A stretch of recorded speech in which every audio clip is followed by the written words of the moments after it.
Hello Social Angels, jumpa lagi dengan saya, District Governor Rosiana Wiguna, Rotary International, Distrik 3410, Indonesia Wilayah Barat. Di acara Roda Kehidupan, Rotary ada di setiap langkah kehidupan Anda.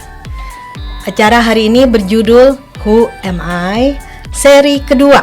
Rotary adalah organisasi kemanusiaan sedunia yang anggotanya adalah para pebisnis, profesional, pemimpin komunitas, volunteers yang peduli akan tindakan kemanusiaan. Terlepas dari suku, agama, dan ras, Rotary ingin berbuat baik, itulah tujuannya, dan melayani di atas kepentingan diri. Nah, seperti halnya acara ini, kita juga ingin berbuat baik lewat Rotary TV News dan podcast. Di podcast Who Am I, kita akan membagi ilmu, cerita, pengalaman, sehingga menjadi kebaikan bagi semua orang. Saya ditemani oleh classmate saya, Catherine Marta Sudarmo, dari psikologi UI dulu, lalu kita sama-sama ke Amerika, tetapi Catherine ke Purdue University, sedangkan saya ke University of Southern California dan Cal State LA. Hello Cat. Halo Rosi, senang sekali berjumpa di acara podcast Rotary. Ini yang seri yang kedua dan saya bergembira sekali berjumpa dengan Social Angels dan saya dengar Rosi mau menyanyi. Ya, saya mau nyanyi sedikit buat Catherine dan buat Social Angels tentang acara ini ya lagunya. Yuk kita nikmati. Boleh ikut bergoyang juga ya di rumah.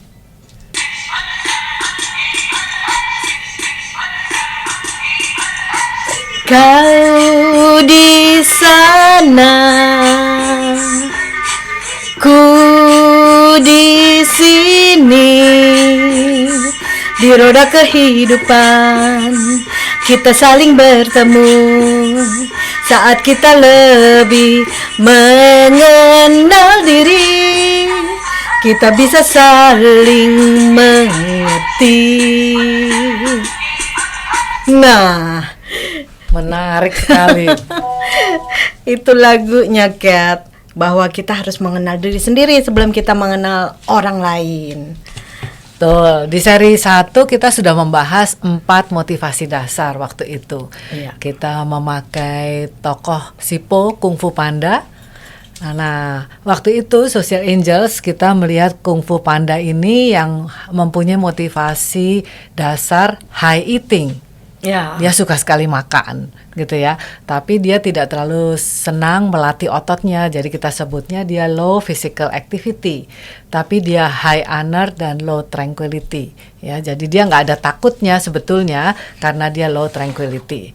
Nah, sekarang kita mau bahas 4 yang baru ya, Rosi, tapi mungkin bagus juga kita mengulang 16 motivasi dasar ini secara cepat supaya Social Angels ingat gitu ya.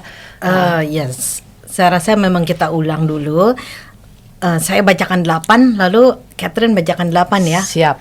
Motivasi dasar dari sifat manusia yang kita sebut juga keinginan dasar. Oke, tadi saya lupa. Sebenarnya lagu itu saya harus sebut, saya pinjam dari Little Wayne musiknya. Ya. Seru ya. Mudah-mudahan bikin semangat Social Angels juga. Ya. Iya, lagunya sih bikin sendiri tapi musiknya Little Wayne, jadi saya harus sebut. Baik, 16 keinginan dasar dari sifat manusia. Motivasi pertama, penerimaan, keinginan untuk harga diri yang positif atau bahasa Inggrisnya acceptance. Keindahan atau beauty, keinginan untuk pengalaman yang menyenangkan secara estetika. Keingintahuan atau curiosity, keinginan untuk memahami. Makan atau eating, keinginan untuk mengkonsumsi makanan. Keluarga atau family, keinginan untuk membesarkan anak-anak dan berbagi waktu bersama saudara kandung. Kehormatan atau honor, keinginan untuk karakter yang jujur. Idealism ya, keinginan untuk keadilan sosial. Kemandirian atau independence, keinginan untuk berdikari atau kemandirian. Oke, itu 8 yang pertama. Saya sebutkan 8 yang berikutnya, yaitu keteraturan atau order, yaitu keinginan untuk teratur dan stabil. Physical activity atau aktivitas fisik yaitu keinginan untuk melatih otot, dan power yaitu keinginan untuk mempunyai pengaruh atau kuasa. Saving atau penghematan yaitu keinginan untuk mengumpulkan barang-barang termasuk uang. Social contact atau kontak sosial, keinginan untuk berteman dengan teman sebaya atau punya banyak teman. Status yaitu keinginan untuk dihormati berdasarkan status sosial. Tranquility atau ketenangan yaitu keinginan untuk menghindari rasa cemas dan rasa sakit. Dan yang ke-16 yaitu vengeance atau balas dendam, yaitu keinginan untuk membalas mereka yang menyebabkan frustrasi atau menyinggung diri kita. Nah, kita sudah tahu 16 motivasi dasar.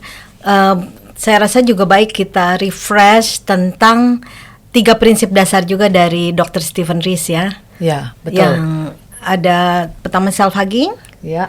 lalu everyday tyranny, lalu blind spot. Nah, boleh terangkan sedikit juga kali, Catherine? Iya, nah dari motivasi dasar itu biasanya setiap orang mempunyai yang tinggi dan juga yang rendah. Itu bukan positif atau negatif, tetapi memang motivasi itu yang mendorong hidupnya. Nah, orang yang mempunyai, contoh aja, kalau dia mempunyai physical activity yang tinggi, dia menganggap bahwa melatih otot itu yang terbaik di dalam hidup. Maka dia memuji soal melatih otot ini dan dia merasa bahwa orang yang tidak mempunyai physical activity yang tinggi itu tidak oke gitu. Jadi dia memeluk dirinya sendiri yang mengatakan bahwa dia itu oke banget karena physical activity-nya tinggi. Itu self-hugging ya. Ya. Jadi dia tidak toleran tuh dengan orang yang kayaknya menyukainya tenang-tenang, tidak berolahraga gitu ya, langsung kayaknya penuh penghakiman. Nah, jadi karena Dr. Rees kalau nggak salah juga mengatakan bahwa pada dasarnya manusia itu intolerance. Betul sekali. Memang kita sebenarnya intolerance karena ada prinsip 3 ini ya. Ya. Lalu setelah kita self-hugging, jadi kita tanpa sadar melakukan everyday tyranny tadi ya. Iya, saya mempengaruhi orang lain bahwa physical activity itu oke banget loh. Kenapa sih kamu nggak olahraga? Ayo dong. Nah, kalau saya seorang ibu ya saya lakukan itu terhadap anak-anak saya setiap hari. Iya. Maka disebut everyday tyranny. Ya. Sedangkan anaknya senangnya mungkin latihan di rumah atau mungkin lap-lap meja gitu kan juga olahraga juga ya. Iya. Jalan ke depan ke belakang tapi nggak senang jalan kaki di luar. Ya, jadi si ibu ini sebetulnya tidak dapat melihat hal yang baik yang dilakukan anaknya sebagai suatu yang baik bagi anak tersebut gitu. Jadi dia mempunyai blind spot. Iya. Gitu ya. Oke. Jadi kita sudah mengingat kembali yang sesi yang lalu itu ya, seri pertama. Ada fenomena yang cukup menarik tetapi menyedihkan nih Kat di dalam COVID-19 ini kalau kita kaitkan dengan motivasi dasar ya, yaitu tentang tingkat perceraian ternyata meningkat sangat tinggi di era COVID-19 ini. Saya baca di media-media, lalu lihat juga di TV, sampai ngantri-ngantri tuh Kat di KUA untuk minta surat cerai. Itu sebelum PSBB ya. Oke. Nah, bagaimana nih? Apakah ada pengalaman dengan Catherine sebagai family therapist? Iya nih, kelihatannya memang ada kecenderungan seperti itu dan klien saya sebetulnya meningkat jumlahnya, walaupun online gitu ya. Mereka minta untuk berkonsultasi karena bentrok terus nih dengan pasangannya, dan yang minta itu kebanyakan yang wanita loh.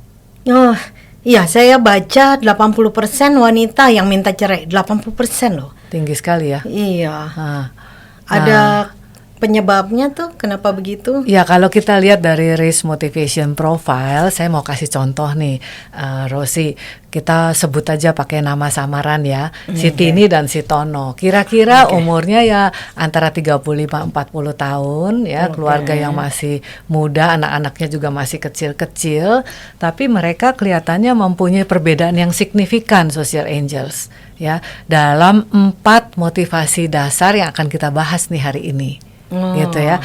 Jadi si Tini ini orangnya low order.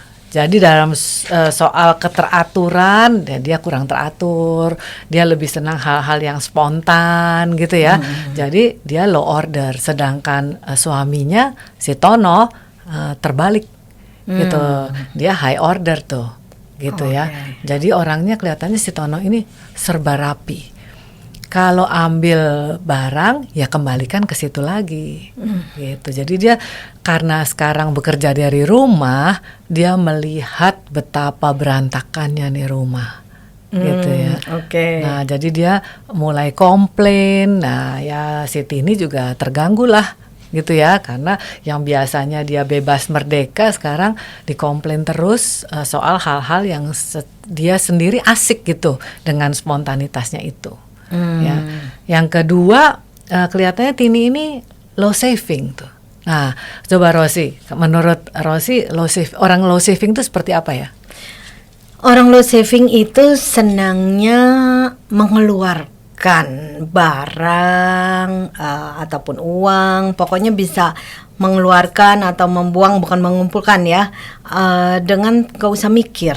Jadi kalau bisa membeli segala sesuatu tanpa mikir, jadi tidak suka berhitung-hitung gitu, itu low saving.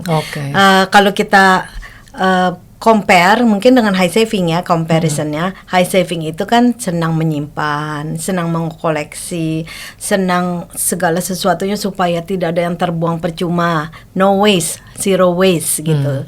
Jadi semua dihitung dengan baik, ditabung mungkin ya, nggak usah uang sih, bisa barang, bisa yang lain. Kalau bisa nggak usah membeli kalau bisa gitu. Sedangkan low saving adalah kebalikannya. Ya, si Tono ini kayaknya high saving nih.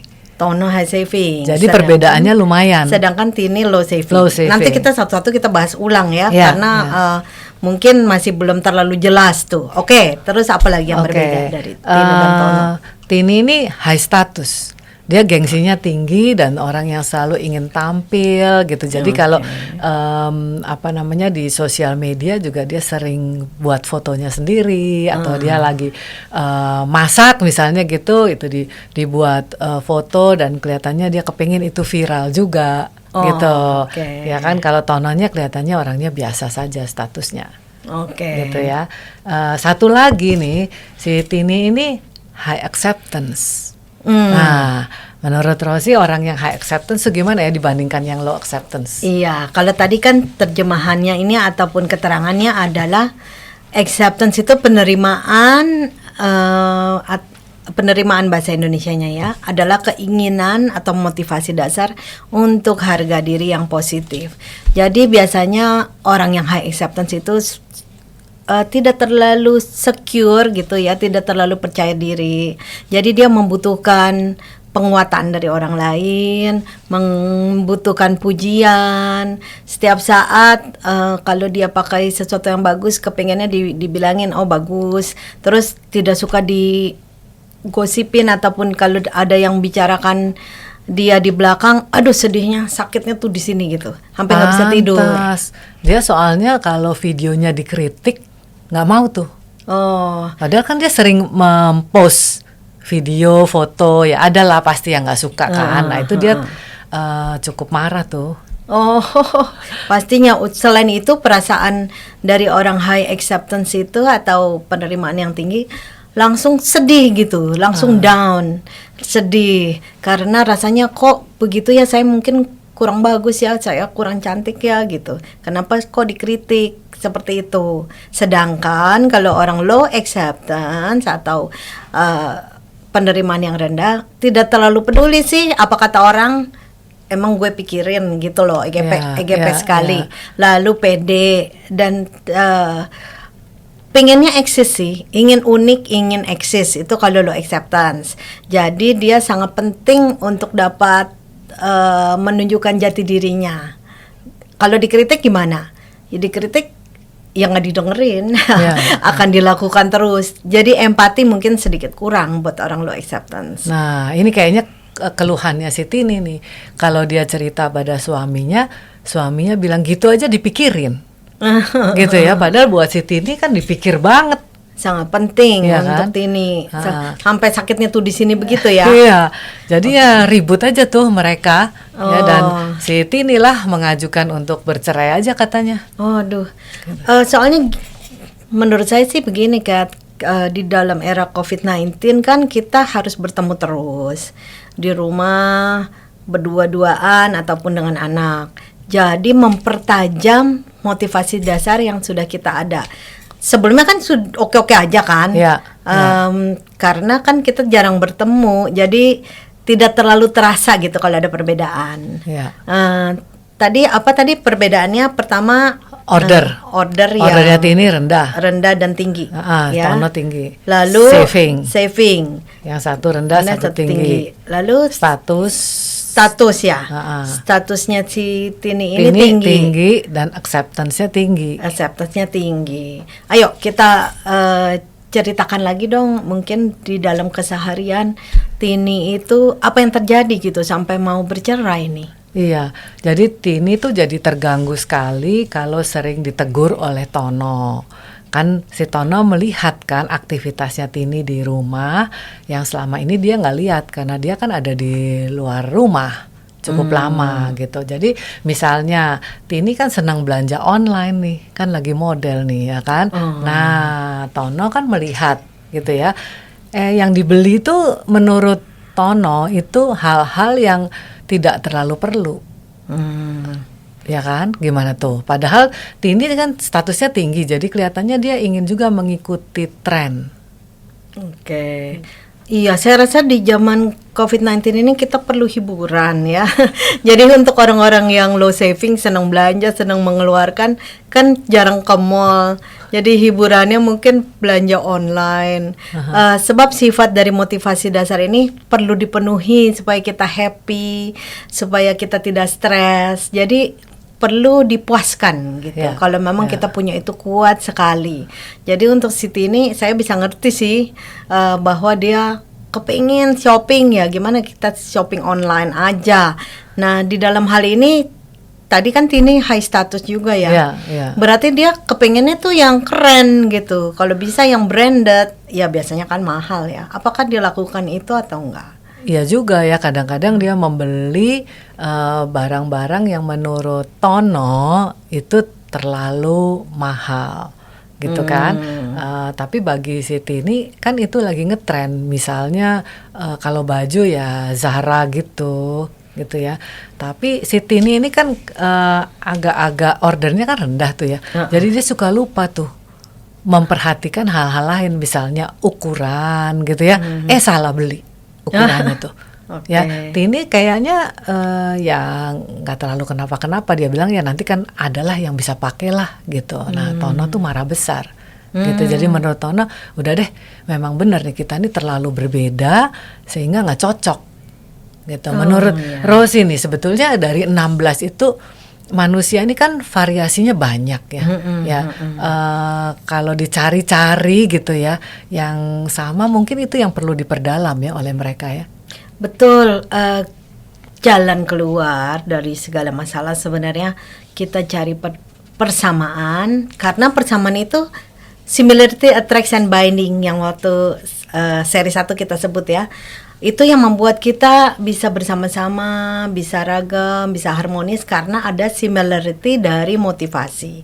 Sedangkan opposite may attracts gitu ya, karena kan kayaknya seru nih, dia beda tetapi tidak binding, dan pada jangka panjangnya malahan bisa jadi bertengkar. Nah dari 16 motivasi dasar ini pastinya kan ada yang mirip, karena dulu-dulu bisa waktu bertemu, waktu jatuh cinta, waktu memutuskan untuk menikah kan pada ada sesuatu yang benar-benar menarik, yang similar gitu. Ini bisa dieksplorasi di dalam kasus Tini dan Tono ini. Iya, kalau dilihat-lihat kelihatannya eating dari keduanya tinggi nih. Gitu ya. Oke. Jadi kayak si Po kan seneng makan gitu ya. Tini juga, Tono juga. Nah, satu lagi adalah physical activity-nya dua-duanya rendah. Jadi eating-nya tinggi, physical activity-nya rendah. Itu kelihatannya searah tuh mereka.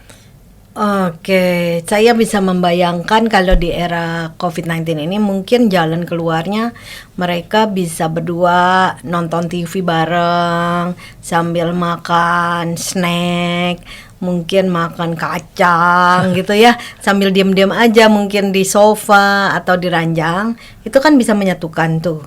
Tapi harus hati-hati karena nanti makannya jam berantakan, ntar akan menjadi sumber keributan lagi.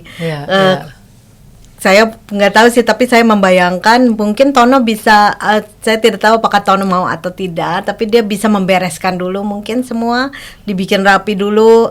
Mau makan kacang, Tono siapkan piringnya untuk sampah, misalnya ada tisu. Sedangkan si Tini ya ikut aja memenuhi apa yang Tono mau gitu. Tono bilang taruh di sini tisunya, duduk di sini bantalnya misalnya gitu. Yuk kita nonton ini karena dia sudah tahu kan, dia udah study nih mau ada film ini. Nah Tini kan bisa mengikuti gitu di dalam hal itu. Iya, ini nih Tono kan orangnya ordernya tinggi. Jadi kalau untuk film juga dia sungguh merencanakan tuh. Mau nonton apa gitu. Kalau Tini kan orangnya spontan ya, udah apa aja deh gitu ya kan. Tapi mungkin bisa diusulkan ya kepada mereka ya. Bisa diusulkan dan kalau Tono lebih bisa berperan, misalnya waktu beli kacang, Tono yang pesan kacang yang enak dan murah gitu. Mesti ada yang murahnya karena dia kan hitung. Tapi murah tapi enak kan bisa juga ya. Terus dikirimnya mesti on time supaya pas waktu mau nonton film tertentu. Itu bisa nggak tuh kira-kira begitu? Nah coba ya, ini mesti kreatif juga nih ya. Pasangan suami istri ini sebetulnya perceraian bukanlah sesuatu yang harus cepat diusulkan. Kalau mereka masih mau mencari, masa iya sih dari 16 itu nggak ada yang searah gitu ya? Iya. Yang sering terjadi itu kayak orang mau merubah orang lain. Padahal kan kita sudah terbentuk sejak umur 13, betul kan? Kita terbentuk karena 50% genetik, 50% lagi karena keturunan, karena karena lingkungan, karena pendidikan karena trauma di dalam hidup. Jadi sebenarnya kita tidak usah merubah orang lain, kita menerima aja dan mencari sesuatu yang masih bisa sama-sama. Atau menurut saya ada nih yang saya pikir kan si Tini ini orangnya eatingnya tinggi, tapi dia juga senang masak. Nah, tapi dia kurang rapi nih. Gitu ya, mungkin Tono dapat menempatkan diri untuk membantu merapikan gitu ya, sehingga apa yang dibuat oleh Tini yang enak itu dapat dinikmati bersama, tetapi rumah tetap rapi. Nah, gitu ya, kayaknya. Mestinya suami-suami sekarang berperan begitu ya. Kenapa tuh 80% wanita minta cerai? Karena wanita mesti mengerjakan segala sesuatunya. Betul ya. Ngurus anak, ke online study, masak juga, bersihin juga. Sedangkan buat orang yang low order, wah berat banget. Harus beberes yang banyak. Penderitaan itu. Tuh, penderitaan. Penderitaan pastinya. Kenapa nggak sih nggak biarin aja semua berantakan? Kan saya tahu ada barang ini di mana, barang itu di mana. Jadi Tono mungkin bisa berperan, ataupun kalau ada pembantu, boleh kan Tono yang suruh pembantunya beres-beres ya. Nah inilah saya kira memang pada dasarnya nih kita manusia tadi kan self hugging ya. Jadi saya anggap itu yang paling benar gitu. Kalau saya orangnya spontan, ya spontanitas itulah yang paling oke.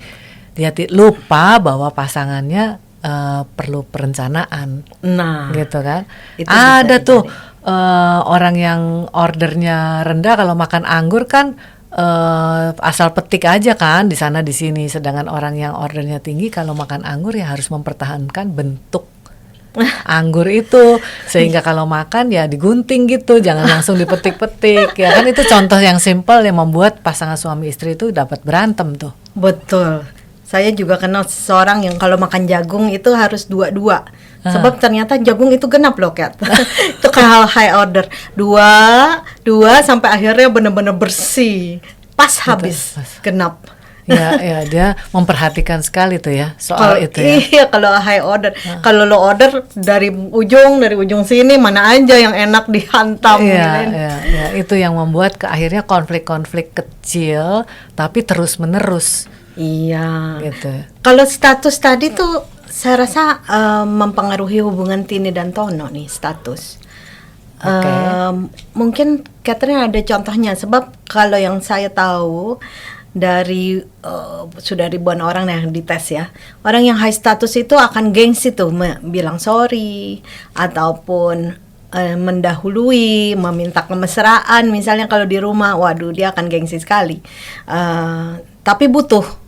Apakah terjadi dengan Tini dan Tono ini? Kelihatannya sih ada juga tuh, dan itu yang membuat Tini itu merasa bahwa kok begitu saya sih yang harus minta maaf gitu ya. Padahal menurut Tono kan ada beberapa kesalahan Tini juga gitu. Nah itu buat Tini gengsi banget tuh. Jadi bagaimana Tono menyikapinya ya? Iya nih, kita mesti usulkan sesuatu nih untuk si Tono, tapi juga boleh lah ya melatih si Tini bahwa untuk suami istri gengsi dikantongin lah. Ya kan, kalau terlalu banyak gengsi dalam urusan suami istri ini ya memang menyulitkan mereka untuk bersatu. Iya. Oh, saya boleh usul. Saya rasa karena Tini ini high acceptance tadi, bolehlah Tono coba menyenangkan hatinya dengan cara memujinya yang tulus. Tapi ya misalnya di rumah Tini sudah mandi, kan mungkin dia nggak mandi juga ya di saat COVID, tapi kalau sudah mandi, sudah cantik, sudah dandan, dipujilah gitu, biarpun sehari-hari kan istri sering ketemu. Jadi dia merasa diterima gitu ya. Betul, itu penting banget ya. dipuji, kamu cantik, karena emang beneran cantik kan gitu kan.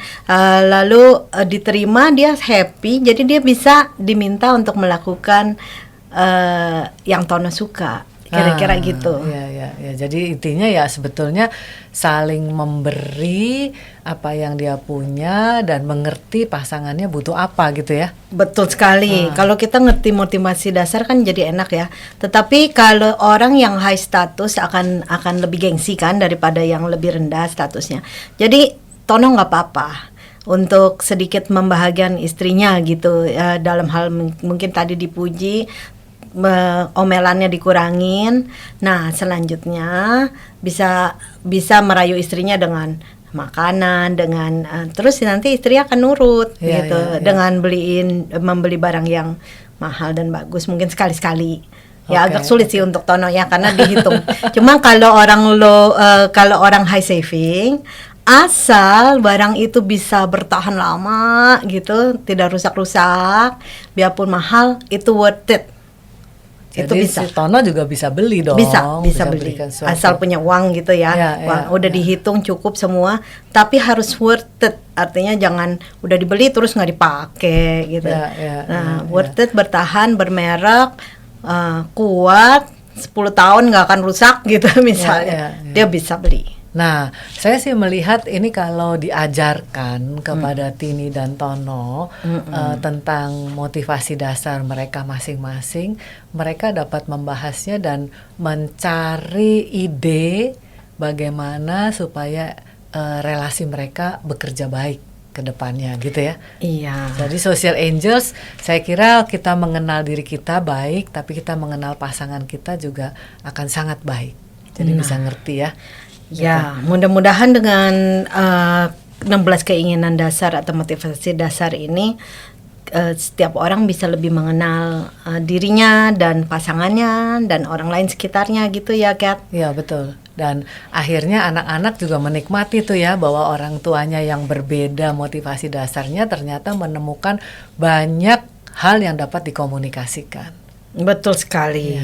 Kita tapi masih ada berapa lagi nih? 8 lagi ya? Ya, betul.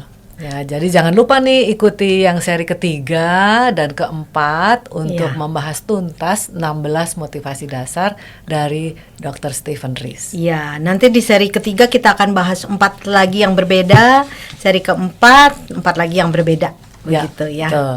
Jadi saya kira cukup untuk saat ini ya Social Angels.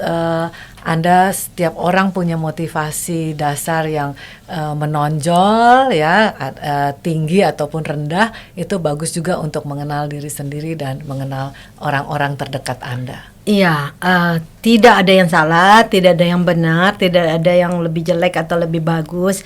Semua itu who am I? Semua itu membuat saya menjadi saya sekarang. Saya yang lengkap, saya yang unik, dan semua orang itu mempunyai keunikan tersendiri, which is okay gitu ya, Kat ya. Ya, betul. Ya. Ya. Oke, thank you. Ya, semoga perceraian jangan terlalu banyak lah.